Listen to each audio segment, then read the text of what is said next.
Out of there until they talk to him. Yeah, I'm sending him right now. Okay. 21st Precinct. It's just lines on a map of the city of New York. Most of the 173,000 people wedged into the 9/10 of a square mile between Fifth Avenue and the East River wouldn't know if you asked them that they lived or worked in the 21st. Whether they know it or not, the security of their homes, their persons, and their property is the job of the men of the 21st Precinct. The 21st. 160 patrolmen, 11 sergeants, and 4 lieutenants, of whom I'm the boss. My name is Cronin, Vincent P. Cronin. I'm captain in command of the 21st Precinct. I've been doing day duty, and at 6 p.m., I signed the blotter to go off the job, not scheduled to return until 4 p.m. the following day. The desk officer, Lieutenant Harry Snyder, was in charge of the patrol force of the precinct. As opposed to the patrol force, whose essential duty is the prevention of crime, detectives are responsible for the investigation of crime. In the 21st, 18 detectives work out of the squad room on the second floor under the command of Lieutenant Matt King. At 11:30, while Detective Dan Goldman sat at his desk talking to one complainant, 2 others in different cases waited their turn on the bench.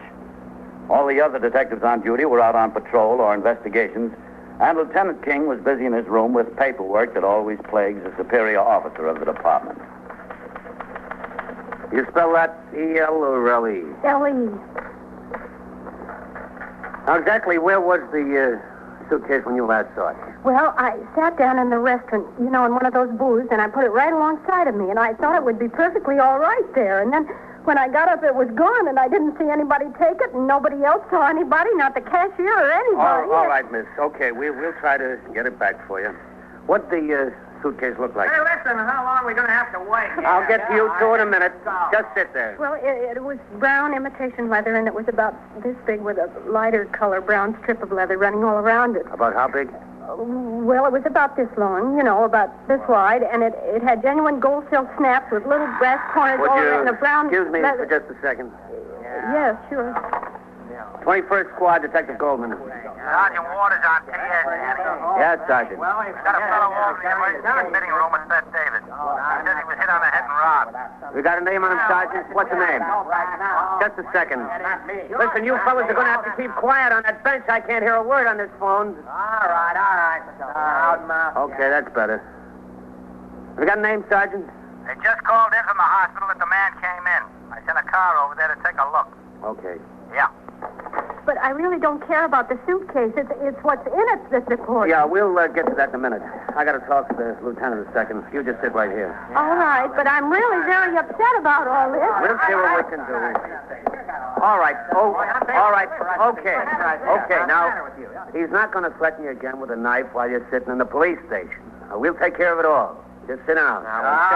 We'll get to it. I don't want to come over here anyway. Yes, come in. Yeah, Danny. They rang up from downstairs, Luke. They've got a robbery victim over in the Beth David admitting office. What have you got outside? I got the lady with the suitcase, a fellow and his brother that claims somebody's after them with a knife, and there's that Wilson fella. Yeah. Where are DeLuca and Scanlon? Well, they were going over on 2nd Avenue to see if they could grab that bum they're looking for in one of the joints around there. All right, put out a call for them. If they catch it, have them come in. Let Scanlon catch, and you and Ludd take a ride over there to the hospital. If they don't, I'll take a ride over there myself as soon as Vitale gets back here. Okay. Let me know if they haven't rung in 5 minutes. Okay, Luke. Bert, I can tell you right now, if you think we can go back there... Look, can't you two just sit there? Oh, and I forgot to mention. Yeah? It has my initials on it, DRK. What? The suitcase. It has... Oh, yeah. I'll just be 1 second more. Well, all right. But really... We'll see what we can do to find him. 21st Precinct, Sergeant Waters. Danny Goldman, Sergeant. Would you ring down to CB and put out a call to have 192 call the 21st Squad? Okay, Danny. All right, now. It was a brown imitation leather suitcase with a light brown strip going all around. Gold filled snaps and the initials DK. DRK. DRK. About this long, about this wide? Yes. And inside I had my navy silk shantung dress and a pair of shoes to match with all of my light All right, gray, well, let me and get down about the suitcase before you tell me what we're doing, huh? All right. The radio call for the cruising detectives was put out. They received it and pulled up to the nearest call box and rang in. Pursuant to Lieutenant King's instructions, the squad car came by the house. Detective Scanlon came upstairs, and Detective Goldman joined Detective Louis DeLuca in the car. They drove to Beth David Hospital, 161 East 90th Street, and parked near the emergency admitting office. As they came through the double doors, they saw a young resident surgeon leaning against the counter, talking on the telephone. Let's see if he knows. Yeah. Well, honey, look, they're the only aunt and uncle I've got. I know, but look, honey, Norma, honey. Oh, hi. What do you say, Doc? Honey, will you listen to me? I'll be with you in a second. Okay. Look, sweetie, we'll get it worked out. Yeah, I'll see you tomorrow. Yeah, now don't worry. All right, goodbye, honey. Doc, we're detectives. You got a man here, victim of a robbery? Oh, yeah, he's got a nasty laceration across the base of the skull. It'll take 6 or 7 stitches. Were there any uniformed men around here? Yes, there were. My name's Goldman, Doctor. This is Detective DeLuca. Hi. Oh, how are you? I'm Dr. Fermoy. Where is he, Doc? In the treatment room back there. This fellow's all right to talk to, isn't he? Oh, yeah, sure. Good. There doesn't seem to be a concussion. Yeah, I'm here. Go ahead. Yeah. Oh, I know that guy. Hey, Doc, where you been?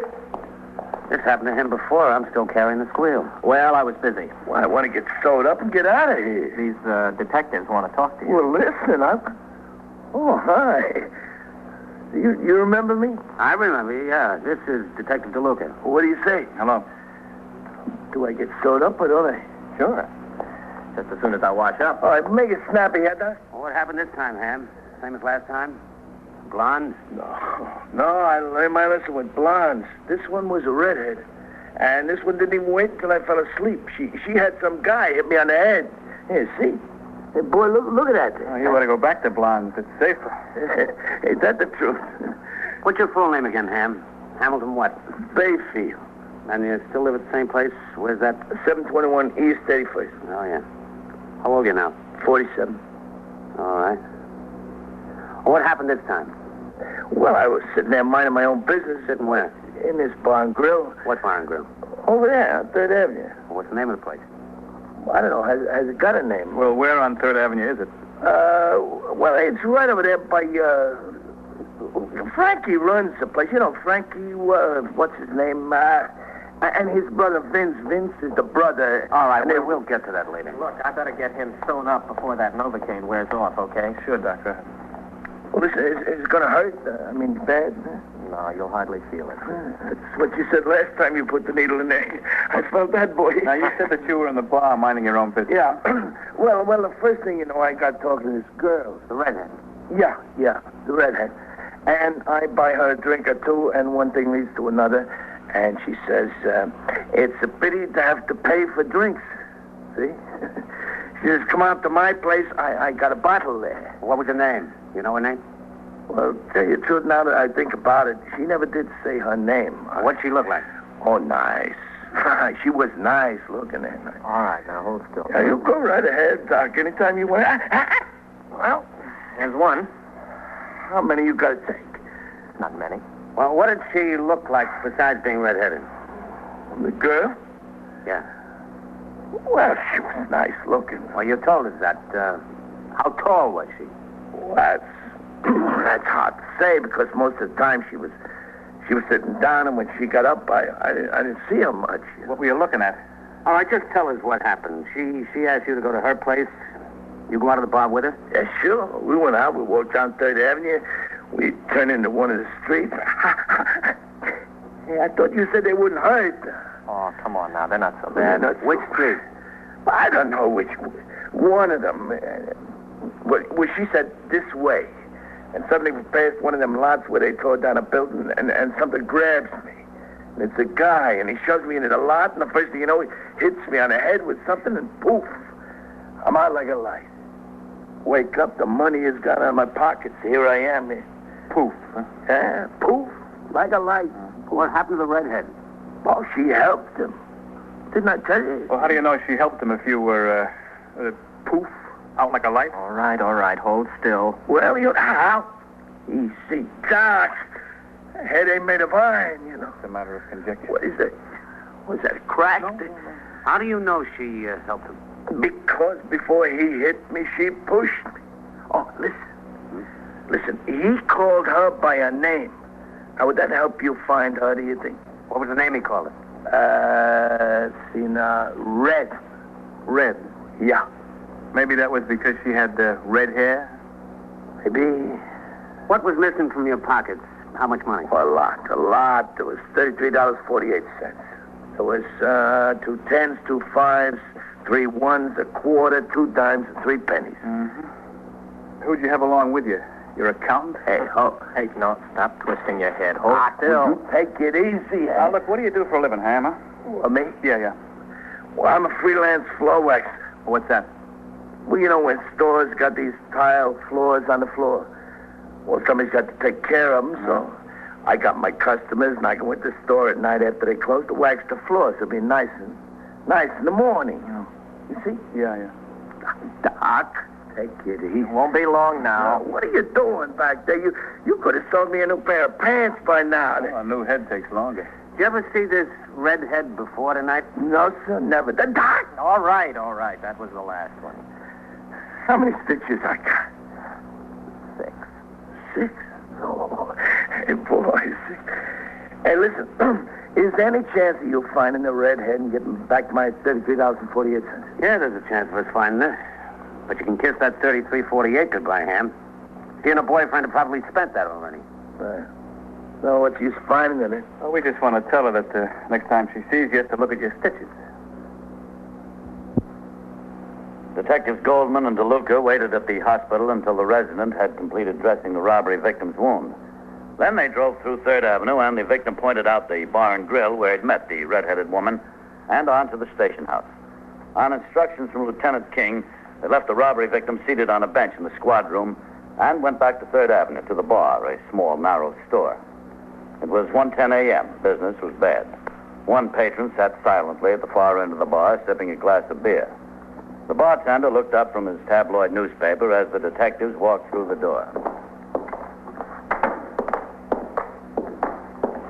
Iron. What do you say? We're detectives. We want to talk to you. Yeah? What's your name? Enning. Frank Enning. Own this place, Frank? Yeah, me and my brother, Vince. What's the trouble? Oh, there's no trouble. I'm Detective Goldman. This is Detective DeLuca. We're looking for a little information. Well, if I got it, I'll tell you. You know a fellow named Hamilton Bayfield? Who? Hamilton Bayfield. Little short, fat fella, about 47, 48.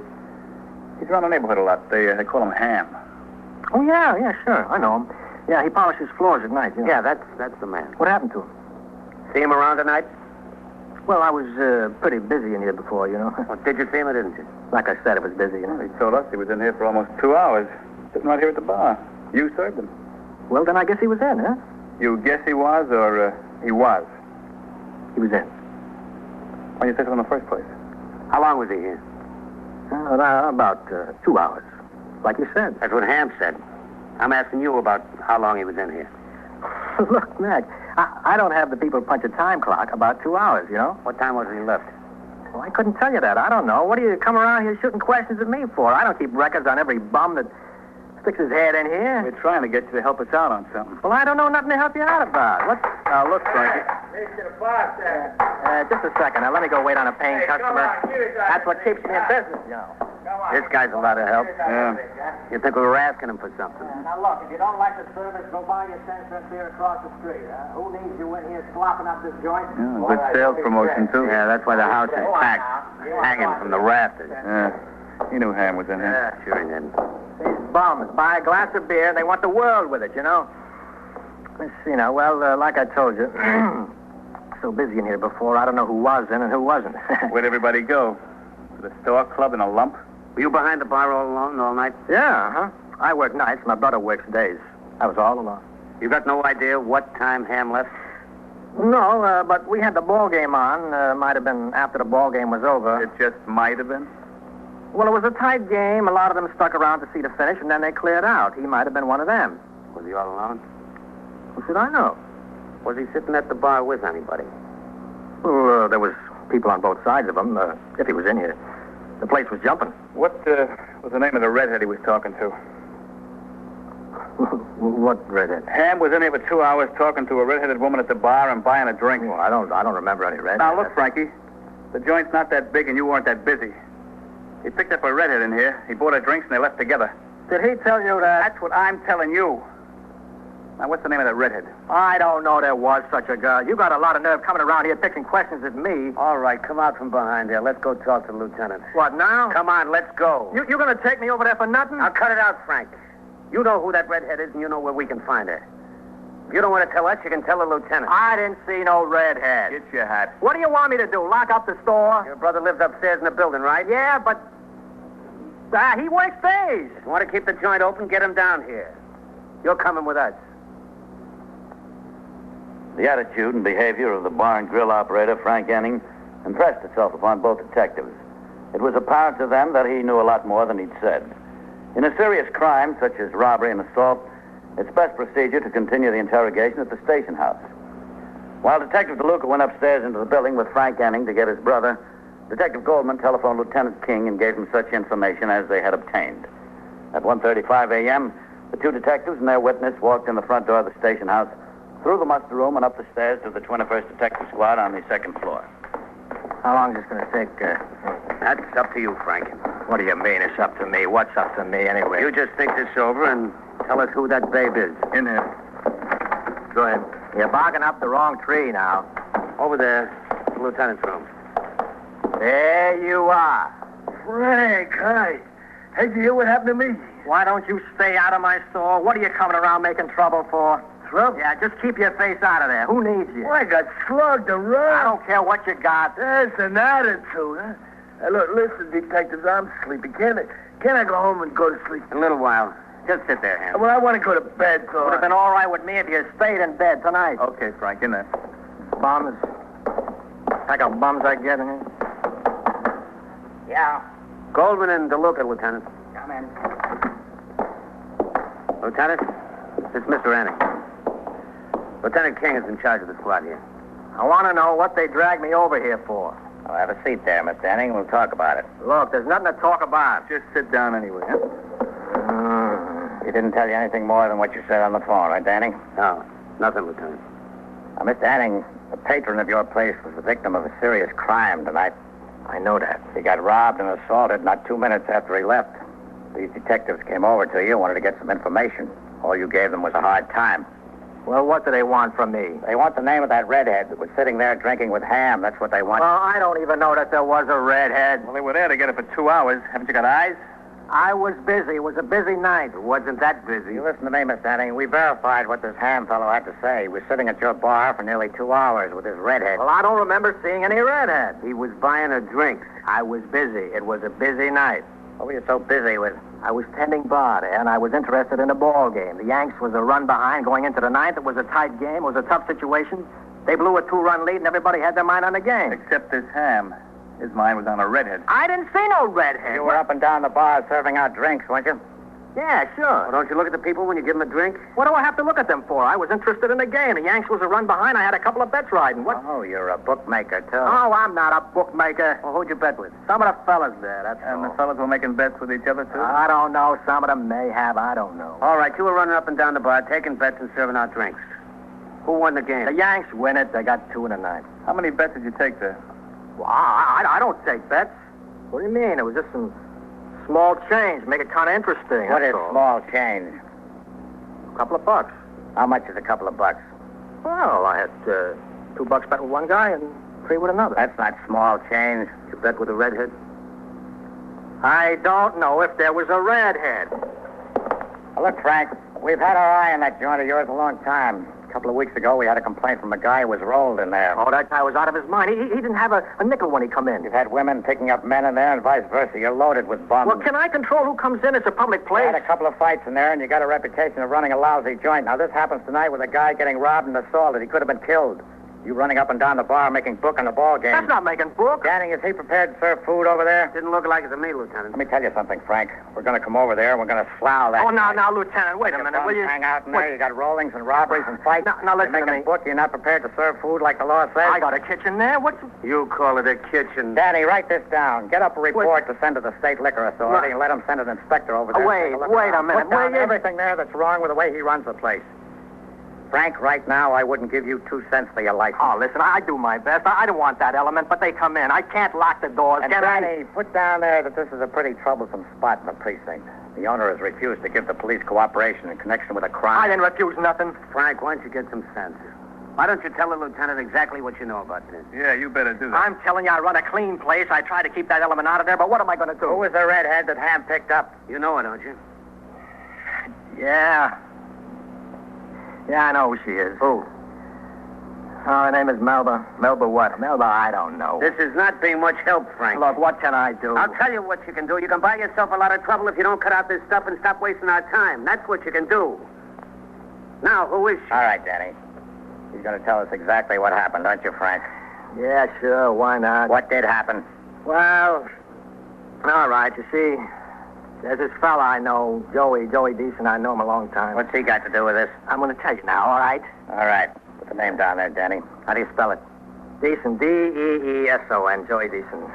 All right. What about this Joey Decent? Like I said, I know him a long time. Yeah? As a matter of fact, I got a financial interest in him, so to speak. What do you mean, financial interest in him? Well, he's owed me $142 since about a year. Well, I don't have that kind of money just to write it off for nothing, so I've been pressing him. What does he owe you money from? From I sold him something, and he said he'd pay me the next week. Did you pay me? That's how he paid me. What'd you sell him? Well, it was, the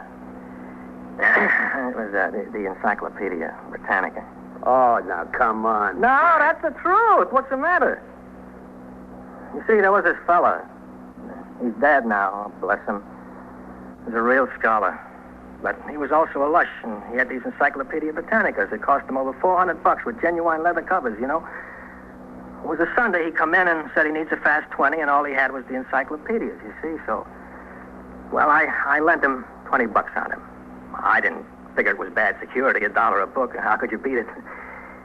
So, wasn't a week later, this fellow was dead, and there I was, stuck with the books. Well, at first I figured it wouldn't be a bad feature to have in a joint, you know, on a back bar, kind of. Guys get into arguments about a fact or something and settle right away. You take down the right book, well, there it is. It's got called on the Daily News, beat a dozen ways. Anyhow, Joe Decent come in one day, and he said he wants them. And I says, well, all right. And we settled on him for $100. You said 142. Yeah, that's right, sure. What was the 42? Well, he didn't have the cash to pay me right away, so that was interest. Interest? Yeah, sure. So he took the books, and he owed me the money, and I've been trying to collect to this day. What did he want with the Encyclopedia Britannica? Well, I had to admire him. You see, he was raised in the neighborhood. He's a hustler. He's been in and out for the last 10 years a couple times. For what? One time for breaking in somebody's flat, the other times, I don't know. Anyway, I had to admire him. He was a fellow that wanted to better himself. That's why I let him take the books on credit, you know. How does he connect up with this redhead, Melba? Well, Melba is his girl, Joey Decent. Oh? Yeah, so to make a long story short, Joey and Melba, I haven't seen him for a couple of months, come into the store tonight. And he promised me that next week I would get my money, and I was glad of that. Anyhow, things did get a little busy, like I said, and the first thing I knew, Joey was gone, and this Melba was sitting at the bar with this Ham fella. Well, I didn't think nothing of it. If he wanted to buy her a drink or two, that was okay with me. Then they're gone, too. Well, I didn't think nothing of that until a little later, some guy from the neighborhood comes in and asked did we hear what happened. And he told the whole story about Ham getting slugged and robbed. Well, you see, I put two and two together there. Came up with Joey Decent. Yeah, that's it. Why don't you tell us this in the beginning? Because he's into me for $142. What chance would I have to get it with him doing another bit? Where can we get hold of this fellow? With Joey? Yeah. Well, he's got a place over there on 2nd Avenue, a flat. You know where that Fairland furniture store is, 69th or 70 or something like that? Yeah, I know. Well, it's in that building. It's upstairs. What about the redhead? My guess is you find him, you find her. You didn't see them tonight after this happened? Oh, no. Neither of them? No, I swear. All right, Danny, you and Lud take a ride over there, see if you can locate this fellow. And the redhead. Yeah, sure, get her too. Okay. Listen, fellas, Yeah. could you drop me by the joint on the way? You just sit right down there, Frank. I want to talk to you some more. Go on, Danny. Yeah. I gotta get back there. Lud, you got the car keys? Yeah, I got it. Hey, listen, fellas. Yeah, Ham. I want to tell you, men, my head hurts and I'm tired. What do you say? Can I go home? Oh, you better wait here a while, Ham. No, we think maybe we'll have that redhead and the guy that slugged you in here in about a half an hour. We want you to look at the map. No kidding. We think so. Hey, listen. Think maybe I'll get my $33.48 back? Well, I don't know about that, but you might wind up with a set of the Encyclopedia Britannica.